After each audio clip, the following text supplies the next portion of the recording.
He was being driven in a car with some friends of ours that I had immediately go over. They were at our house, immediately had go over to take him. We arrived at the hospital, and when I arrived at the hospital, I ran down the corridor, and another family member was standing outside of the room, already leaned up against the wall, and I said to her, "Is she breathing yet?"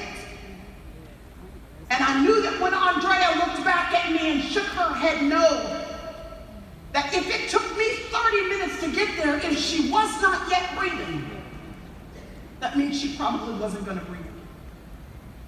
They let me in that little room to see my 38-year-old best friend and cousin with 4 small children, ages 13 and under, 4 girls. She went from being fine and planning a movie with me and a play date with the kids. 1 minute. The last message I have is from her is at 5 p.m. And at 6:15 p.m., God said, "It's time." And she stepped out of history into eternity. And in a moment, she had the gift of gab. I want to say to all of you who are in the room that you do not know the day nor the hour. And that if because you're 35 or because you're 25, you think you're pretty young, so you have a whole lot of time ahead of you. Would you listen to me and listen to me clearly? That you cannot judge whether or not you're old or young based on your birth date. It has to be judged based on your death date. Because if you're 25 but you only have till you're 36, you're pretty old. If you're 50 but you've got until you're 95, you're pretty young. But for all of us, since we do not know when he will call us home, since we do not know when we'll have to look at our Savior in his face and give him an account, we better get busy living fully the adventures of the Chief's call.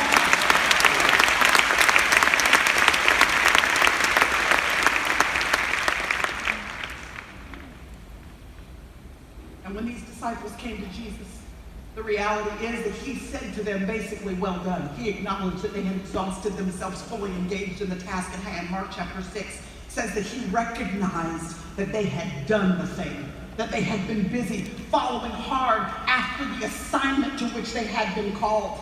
They had done the thing. Would you look at the woman next to you and say, "Girl, do the thing"?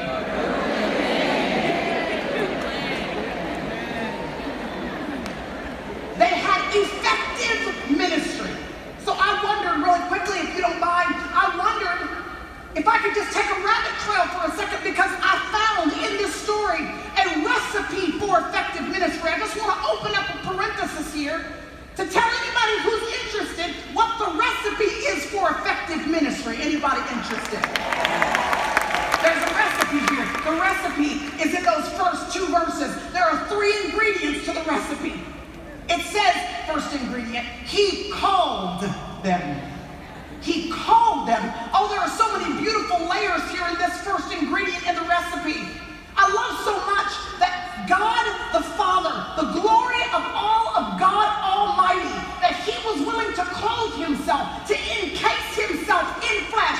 The purpose was so that the Word, John writes, could become flesh and dwell among us, so that we could behold his glory, the glory of the only begotten of the Father.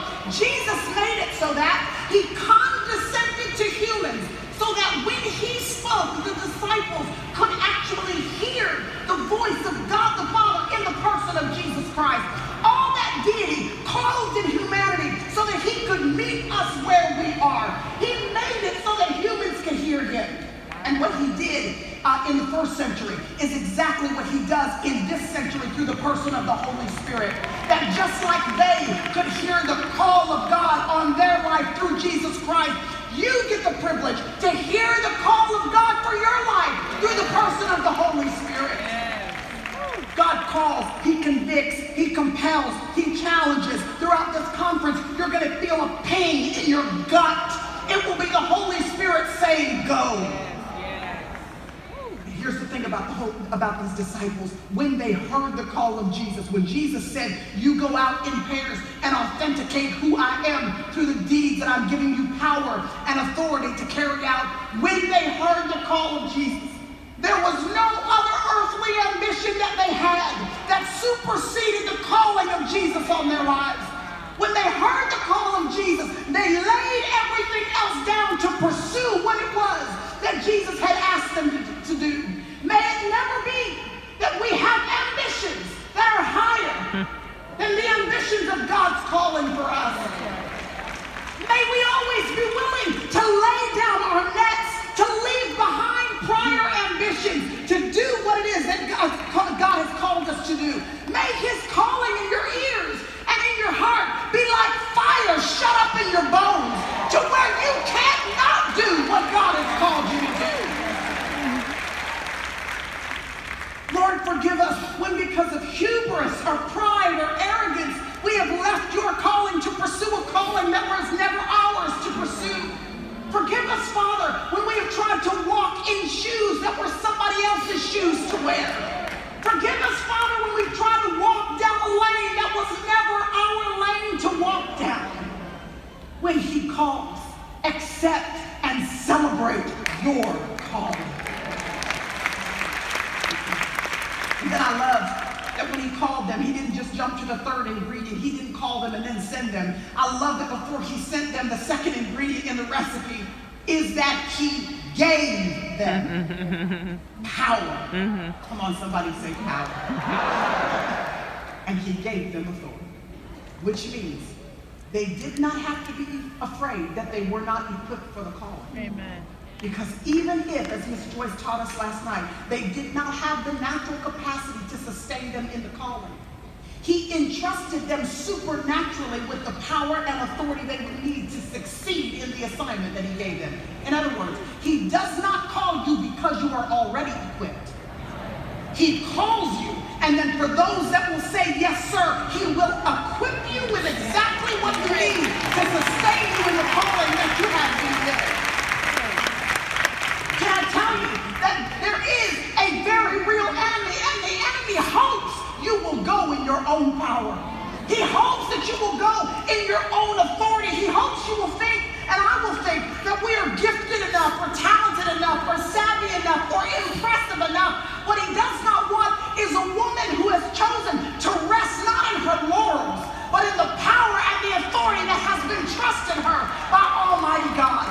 It is the anointing and the favor of God on your life that will sustain you in the calling to which you have been sent and called. It is his supernatural endowment, his entrusting of power and authority in you that will make you the mother that you're supposed to be, the wife that you're supposed to be, the single woman that you're supposed to be, the career woman that you're supposed to be, the entrepreneur that you're supposed to be, the woman in ministry that you're supposed to be. Whatever it is that he has called you to do, he will give you exactly what you need to be victorious and successful in that task. It's not by power, and it's not by might. It is by the Spirit of God. And some trust in horses, some trust in chariots, but we trust in the name of the Lord our God.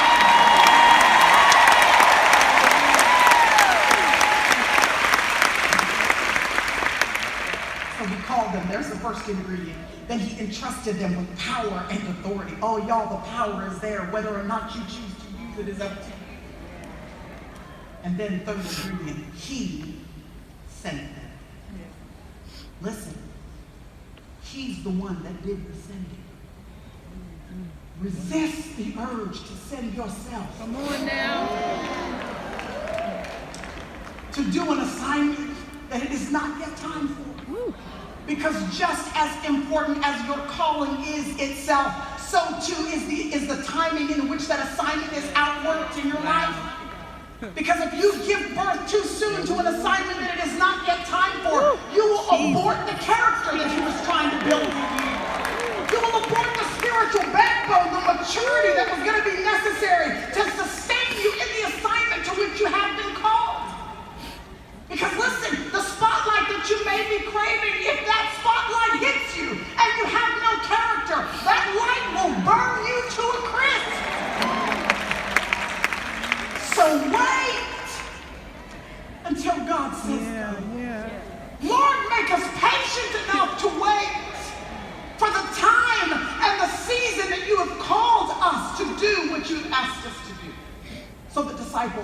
after being called, after being entrusted with power and authority, after being sent in the timing of Jesus. They go, they give it their best, they give it their all, they handle well the assignment as disciples that they have been called to handle. They come back and they give them an account. Jesus says, man, y'all done well.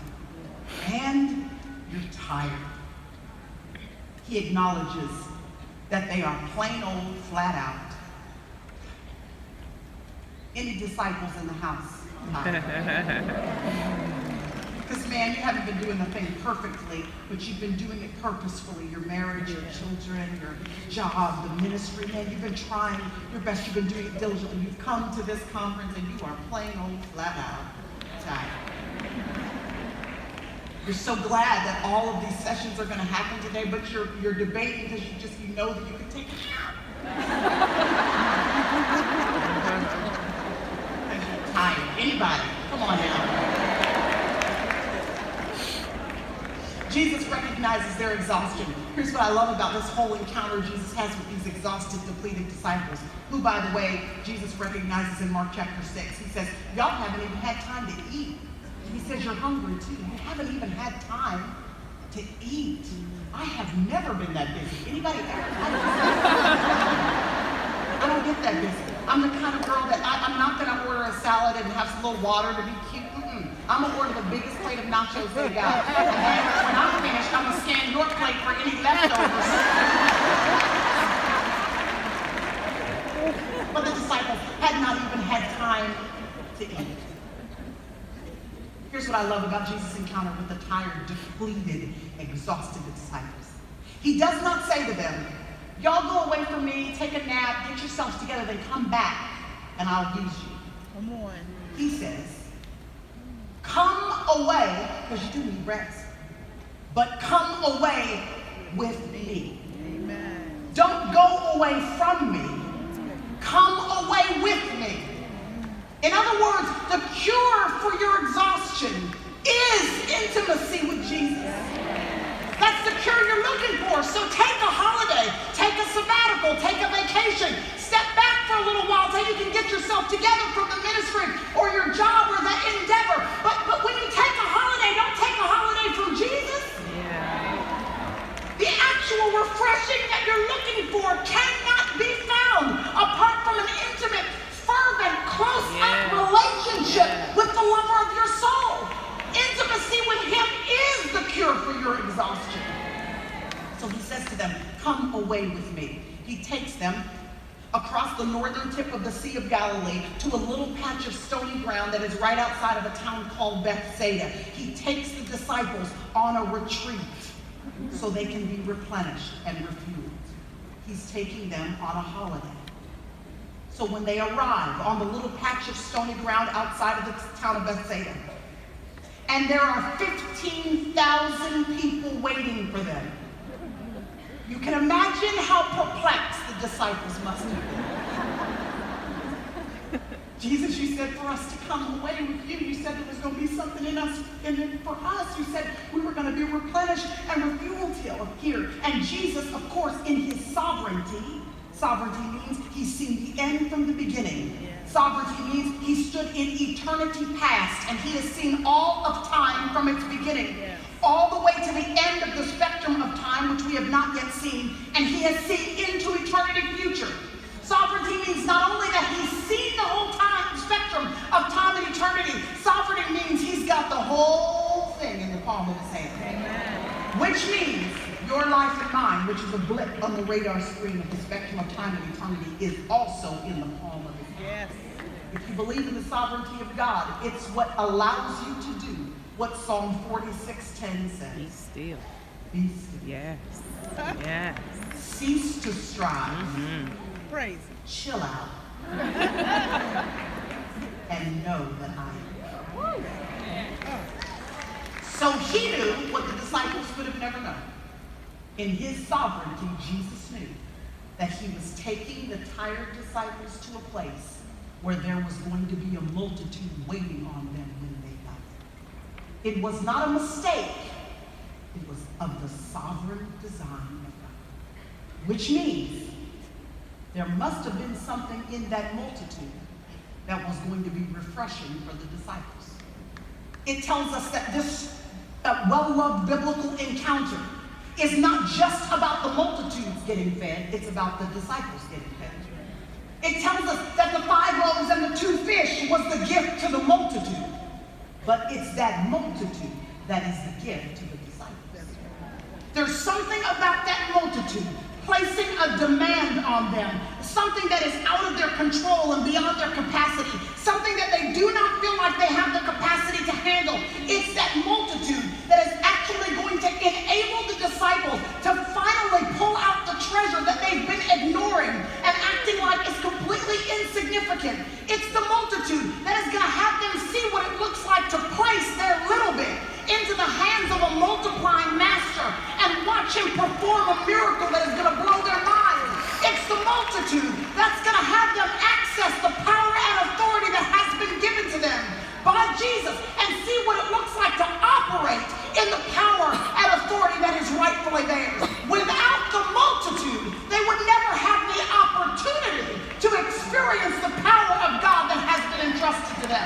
I'm talking to anybody that's got a multitude in your life, that there is something pressing on you that is wearing you out.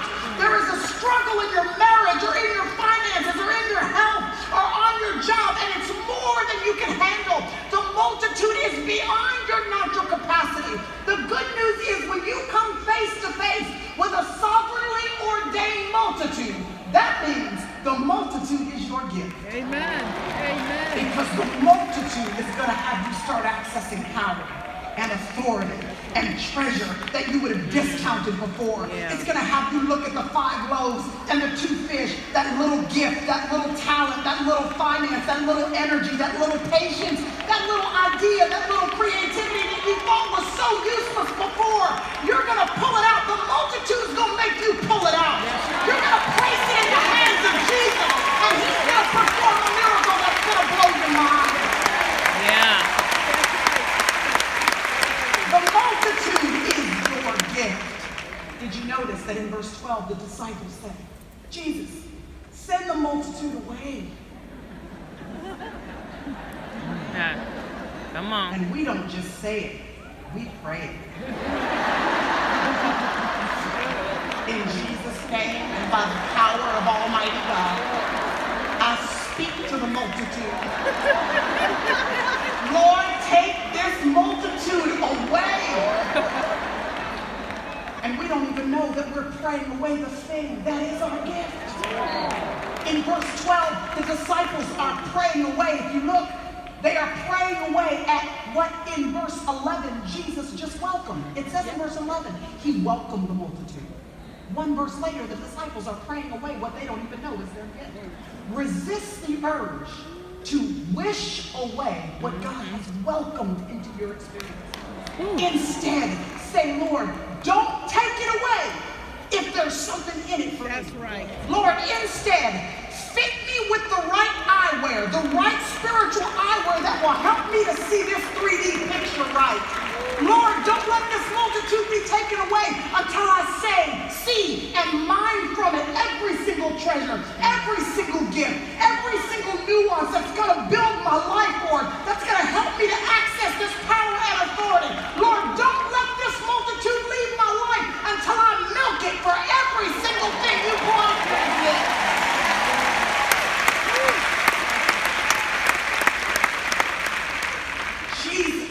Said to the disciples the exact same thing I want to say to you today. He said, verse 15, you give them something to eat. That's right. Everything your multitude needs is already in your hands. There we go. You don't need something else, something more, something different. What you need, you've already got. Pull it out. Yeah. Tap into the power and authority of the Holy Spirit of God that is already on the inside. Mm-hmm. So finally the disciples, they take their little bit and they place it in the hands of Jesus.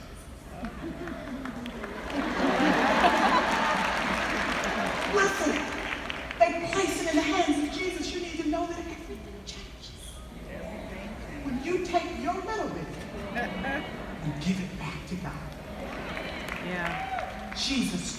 the little meager gifts of man. Thank you, Lord. He took the little bit that they had, and looking up to heaven, he blessed it. Yeah. You don't need more. You just need God's blessing on the 5 loaves and the 2 fish you've already got. You don't need more talent. You don't need more skill. You don't need necessarily more resource. All that you need is God's blessing, His favor, His anointing, His hand. Listen, God's favor is what opens up doors that no man can shut. God's favor is what takes you places nobody can take away from you. God's favor is what sets you in positions you know you're not qualified for. God's favor is what makes the scales balance out in your favor. God blessed the 5 loaves and the 2 fish, and then He broke it, and then He kept handing it out to the disciples. And it kept going. And it kept going. It kept going and going. And they had no idea, the disciples couldn't figure out where all of this resource was coming from. They just had this. And now it keeps going. That's right. Going. Patience, just exponentially, their resources, their ideas, their creativity, their gifts, their talent, everything that they need was already in their hands.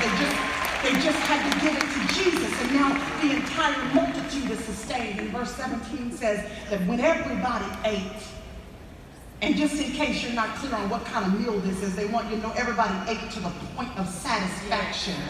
They were filled up to overflowing, and after everybody got a good old Sunday afternoon kind of meal, they picked up the leftovers, and there were 12 baskets. 12 baskets. There was 1 basket for each disciple to take home as a reminder